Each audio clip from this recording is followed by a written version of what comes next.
There was no sensible reason for the power company work lights to be here.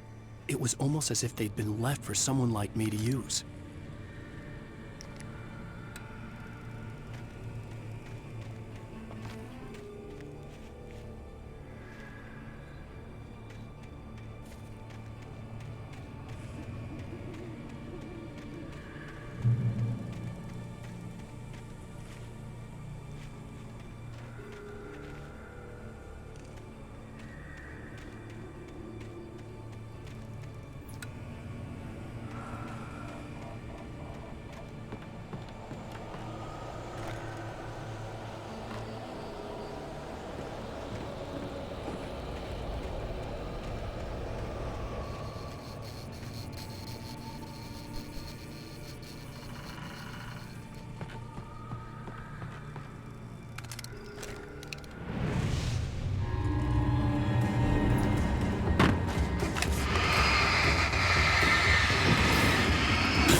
The bulldozer's engine roared to life. Mud and rocks flew as it fought for traction.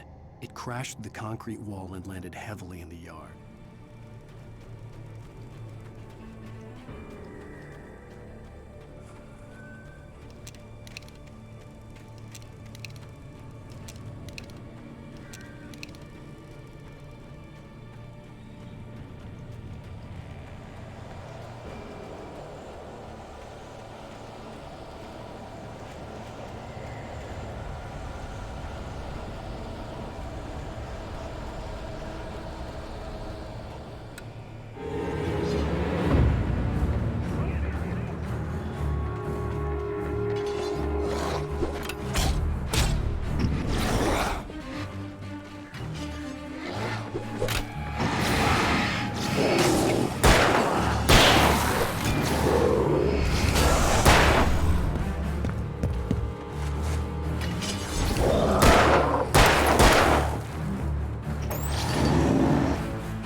Sarah trusted her gut, and her gut said Agent Nightingale was an asshole.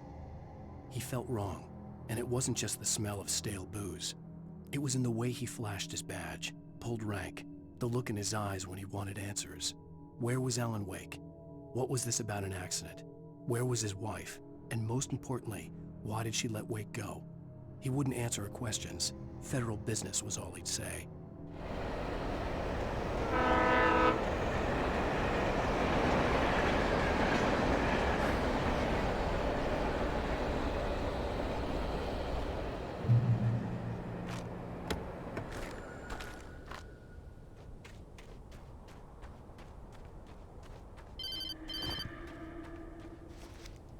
Hello? The most stubborn man I've ever met. Alice? Alice? Alan, I'm so afraid. He keeps me in the dark. Please help me. I look at you, Alan, and it's not you. Something else. Looking out from behind your eyes. Alice, I'm here. I'm so alone here. It's all gonna go to hell. You need to be careful. Cooperate. The connection had been terrible, but that wasn't the only thing that hadn't been right with the call. She sounded wrong somehow, but she had called me.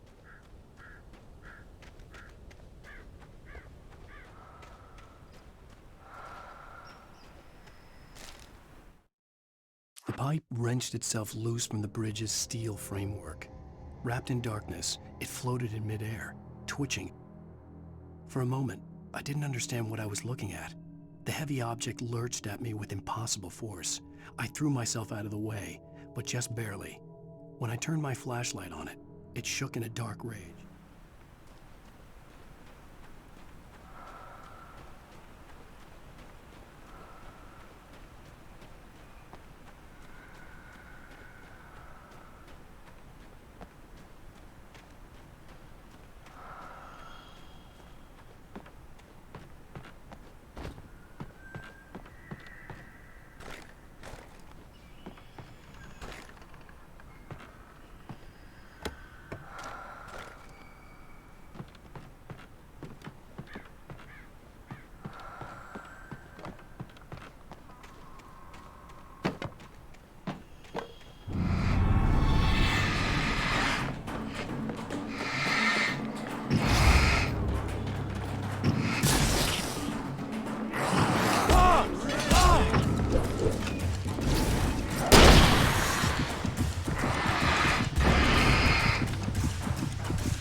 I could see a railway bridge up ahead, and a warehouse of some sort on the opposite shore.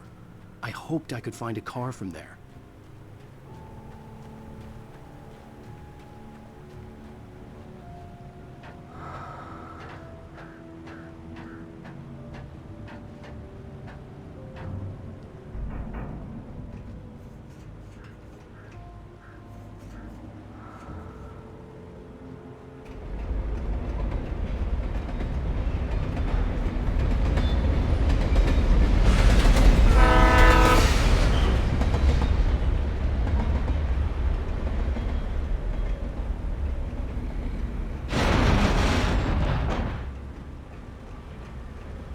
The darkness that was pursuing me was growing stronger, and it was taking over everything in its path.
Even after all this time, hearing the Night Springs theme caused a surge of conflicting emotions in me. It'd been my first real writing gig. Barry had known a guy who knew a guy, and suddenly I'd been a semi-regular writer.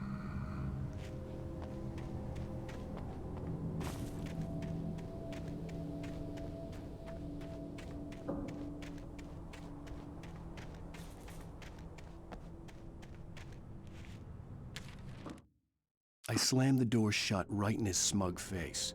He pleaded for me to open the door. True to form, the asshole actually thought I would obey. I had no sympathy left, no guilt either, not for him. I took a moment to savor the scream. I bet I had a smile on my face.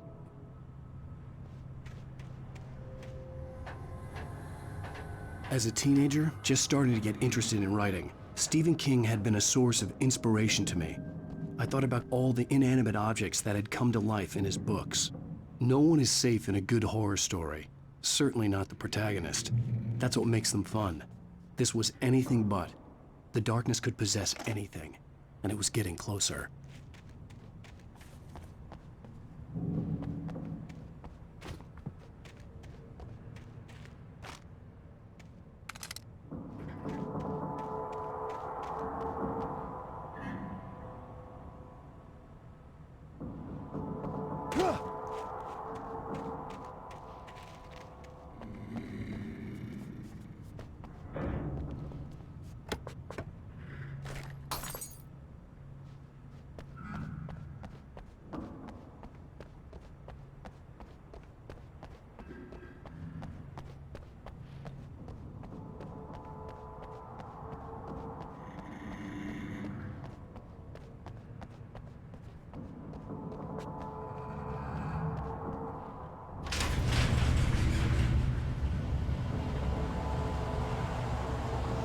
Did you call 911?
We take the facts of our existence for granted, unaware that they are merely a thin veneer of desperate self-delusion, covering a vast cosmos of madness and horror.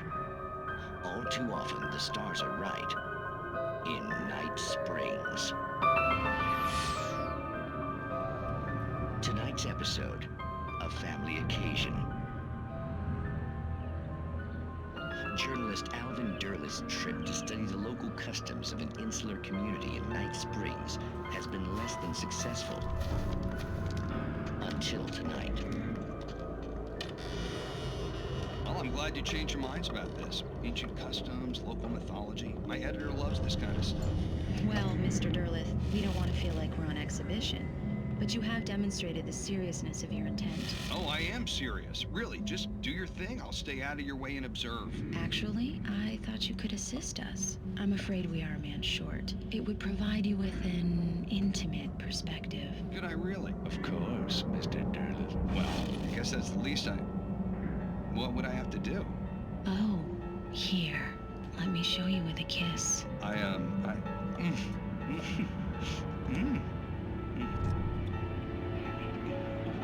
What did you...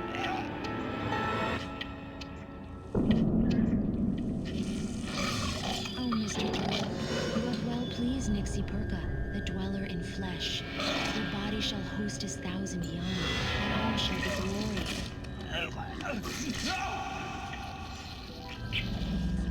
Shh, darling, be calm. Shh.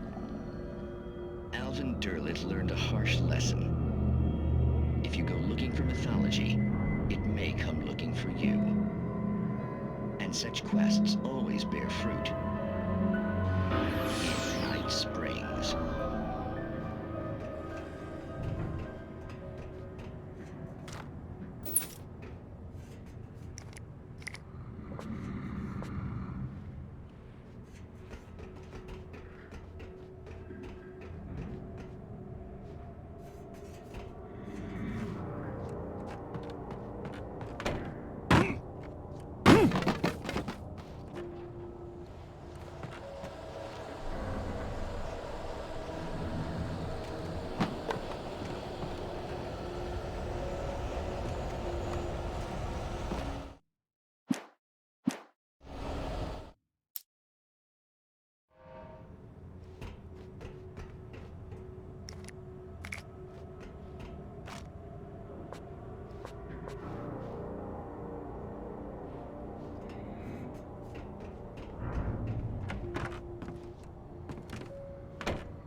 The darkness surged towards me, sucking everything loose from the ground into its depths, tugging at my clothes.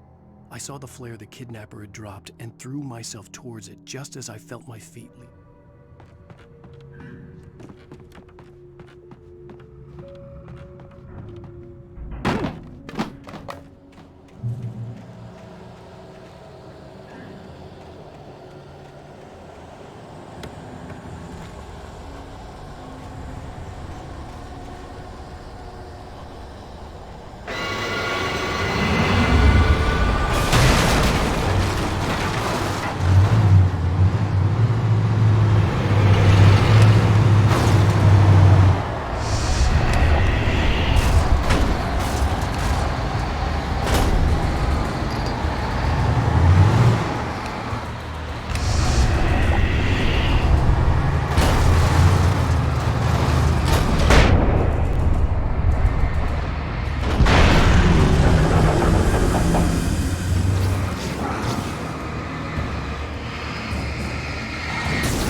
I'd never been this glad to see the sunrise. I had a couple of hours to get to the coal mine.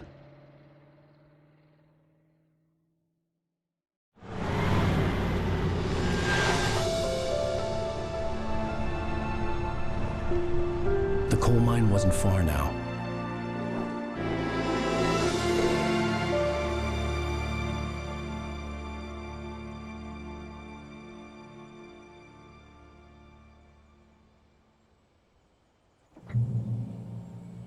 Today, I would meet the kidnapper, and he would give me Alice. I wouldn't give him any other choice. A drowning man will clutch at a straw.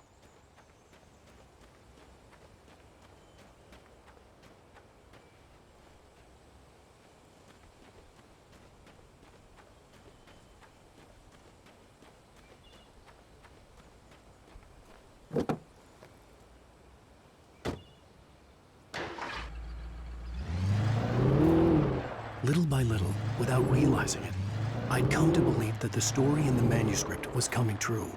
The current of its narrative had taken me deeper and deeper into dark waters. Alice had been taken from me. Barry was probably in jail. I was a fugitive from the FBI.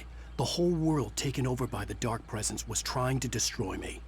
It all felt real, but it matched a textbook case of insanity. Even during daytime, I was being stalked. The bridge must have collapsed only moments after I'd crossed it.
This is Pat Main, and you're listening to KBF-FM. Folks, I want to apologize for kind of abandoning you to that looping music track last night, but I was detained.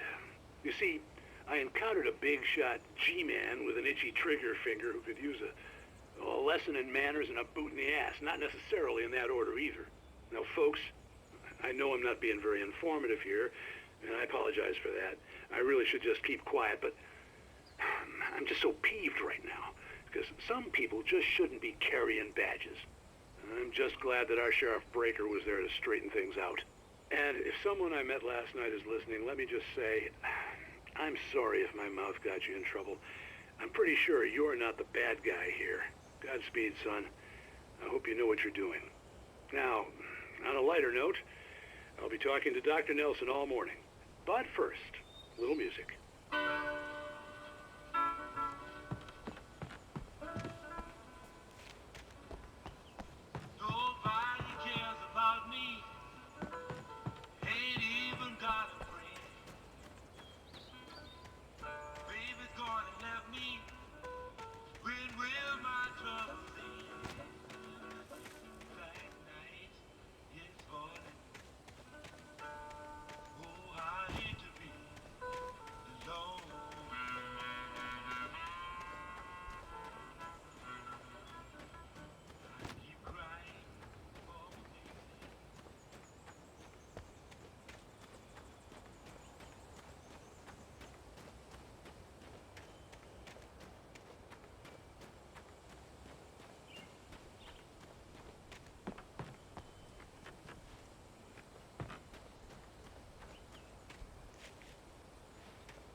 Welcome back to KBF FM.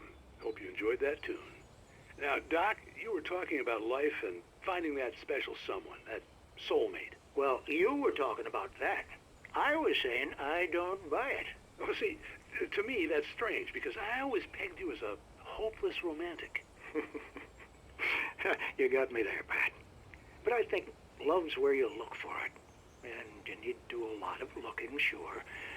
But the idea that there's that one special person out there for you, and if you miss that chance, it's gone forever and you're forever incomplete. I mean, isn't that depressing? Or, heck, childish even? Hey, there's plenty of fish in the sea.